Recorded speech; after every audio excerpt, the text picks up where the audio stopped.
हमारी अल-मिफ्ताह scholars academy में कुछ असातिज़ा ऐसे हैं जिन्होंने 100% हाजिरी बरकरार रखी है। इदारा अल-मिफ्ताह स्कॉलर्स अकेडमी उनको भी शील्ड देगा, जिनमें अल्लामा जवाद खान साहब।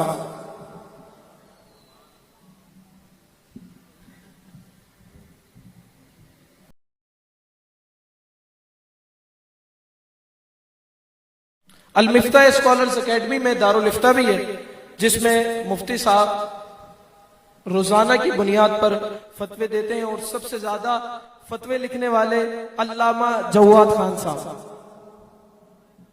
अल्हम्दुलिल्लाह अल्लामा जवाद साहब जिन्होंने 600 से जायद फतावाजात लिखे हैं माशाल्लाह, और तसलसल से फतवे लिख रहे गए, जहां इन्हें एजाजी शील्ड पेश की जा रही है।